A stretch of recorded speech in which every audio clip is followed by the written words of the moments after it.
Miss Nelson is Missing by Harry Ellard and James Marshall. The kids in room 207 were misbehaving again.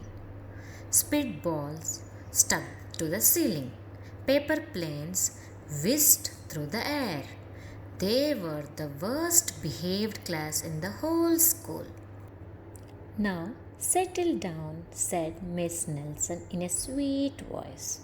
But the class would not settle down. They whispered and giggled, ah, and they screamed and made faces. They were even rude during the story hour. Miss Nelson is very upset. And they always refuse to do their lessons. Something will have to be done, said Miss Nelson. She's so upset. The next morning, Miss Nelson did not come to school. Wow, yelled the kids. Now we can really act up. They began to make more spitballs and paper planes. Today, let's be just terrible, they said. No, not so fast, hissed an unpleasant voice. A woman in an ugly black dress stood before them. I'm your new teacher, Miss Viola Swamp. And she raped the desk with her ruler. Where is Miss Nelson? Asked the kids.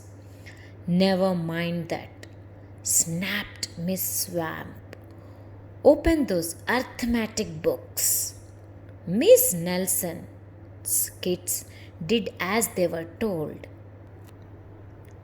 They could see that Miss Swamp was a real witch. She meant business. Right away, she put them to work and she loaded them down with homework. And she said, we will have no story art today, said Miss Swamp. Keep your mouth shut, said Miss Swamp. Sit perfectly still, said Miss Swamp. And if you misbehave, you will be sorry, said Miss Swamp. The kids in room 207 had never worked so hard. Days went by and there was no sign of Miss Nelson, and the kids missed Miss Nelson. Maybe we should try to find her, they said. Some of them went to the police. Detective Max Mogg was assigned to the case. He listened to their story. He scratched his chin. He said, I think Miss Nelson is missing. Detective Max Mogg would not be much help. Other kids went to Miss Nelson's house. The shades were tightly drawn and no one answered the door. In fact, the only person they did see was the wicked Miss Viola Swamp coming up the street. If she sees us, she will give us more homework. They got away just in time.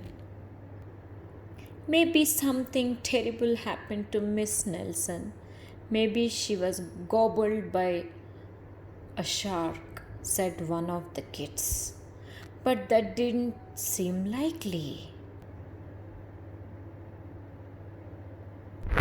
Maybe Miss Nelson went to Mars, said another kid.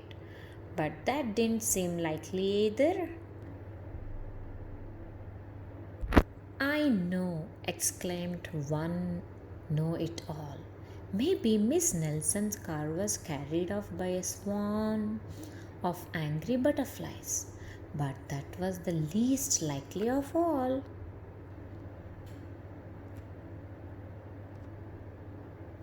The kids in room 207 became very discouraged. It seemed that Miss Nelson was never coming back and they would be stuck with Miss Viola Swamp forever. they heard footsteps in the hall. Here comes the witch, they whispered. Hello, children, someone said in a sweet voice. It was Miss Nelson. Did you miss me? She asked. We certainly did, cried all the kids. Where were you? That's my little secret, said Miss Nelson. How about a story hour? Oh, yes, cried the kids. Miss Nelson noticed that during story hour no one was rude or silly. What brought about this lovely change? She asked.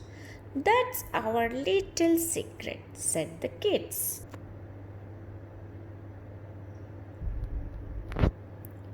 Back home, Miss Nelson took off her coat and hung it in the closet, right next to an ugly black dress. When it was time for bed, she sang a little song. I will never tell, she said to herself with a smile.